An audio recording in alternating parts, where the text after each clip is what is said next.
Morning and welcome to day 44 of my 1,000 mile solo run across Nepal. I'm in Kathmandu Square where I'm going to be setting off today. Finally setting off after the issues I've had in the last couple of days, but plenty of rest. I'm just waiting for some media to arrive, some TV, and they're going to do me a little bit of another good luck ceremony to set me off. And I feel very, very ready for the last third of this trip. Looking forward to it very much. It's been really nice to stay in Kathmandu for the last few days, but I'm totally focused on the run from now on. As you can see behind it, the Nepal Youth Foundation director is just about to introduce me. It's quite exciting. Taste of their own medicine.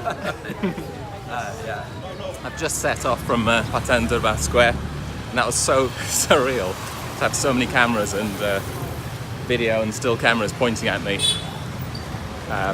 Give me so much energy, and it's really great that the local press are covering it, and Nepal Youth Foundation is really getting into the media. It's great to see. Just running out of Kathmandu, a little kid kind of attached himself to me and started running with me, which has happened a couple of times, but he just, we started chatting, and I asked him if he goes to school. Why is he in school? Because it's midweek, and he said he just doesn't go to school because he can't. I asked him where he lives. He said he lives in a bus outside of Kathmandu. So basically, this is exactly the kind of work that Nepal Youth Foundation does. These are the kind of children that they aim to help, and obviously they can only help as many children as they've got donations for. So go to the link, donate what you can. Being here on the ground, seeing for myself, obviously there's a lot of children and people in general that need help out here. A lot of people that are struggling.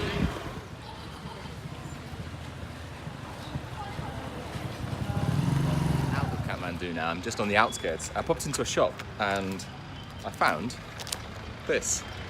I haven't found just a packet of nuts or dark chocolate anywhere else in Nepal, so it's taken me 1,000 kilometers to find the first chocolate and nuts. This will keep you going. I've started to pick up a little bit of elevation coming out of Kathmandu. Don't know if you can see it there, but I'm feeling really, really good. So much energy today. The rest and the ceremony this morning has just really fueled me. Let's see how long it lasts, but I feel like a third left. I'm trying not to treat it as like a victory lap or anything like that, as it is still quite a way to go. It's kind of 3 weeks worth. Anything can happen, so I really need to focus and get my head into every day and just thinking, a couple of days at a time. I'm currently at the highest point of the entire route. It's around 2,000 meters. It's a little bit cooler, but it's still quite nice. I'm in my t-shirt. I'm definitely not too cold. It's nice to have a little bit of a breeze, cool down. Obviously, it's pretty steep coming out of Kathmandu. Kathmandu is, I don't know, I've probably come about 600 meters to get here. I'm going to get a little snack and have a look around. A little bit of lunch in this place. And it's kind of got a feel of a mountain, and this is the highest point. Just a little bit of chow mein, nice and simple, but great to have a break at the top, and it's all kind of downhill into the next village from here.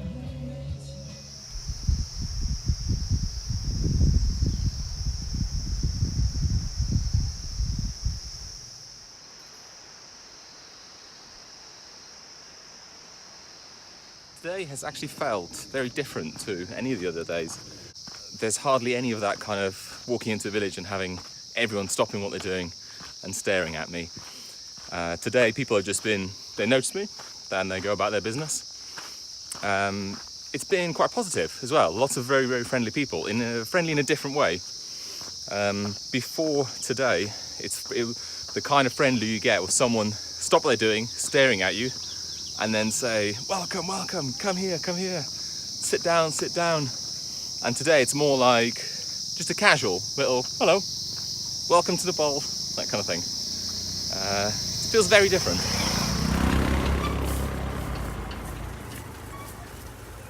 So it's day 44. I can't believe it's taken me this long to realise one particular fact, that basically every now and again I've had difficulties getting food. I'd walk into somewhere which obviously serves food, and I say in Nepali food, which the Nepali word for food is Khana, with kind of like a silent K.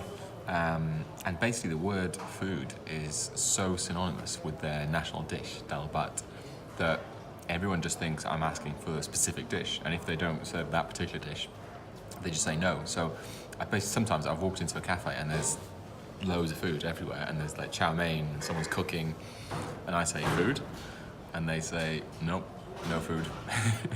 And I've been really confused by this, but it's 8:44 and I've just realised. So that's a lesson learned, and I've learned the word for do you do any food? So that should be useful.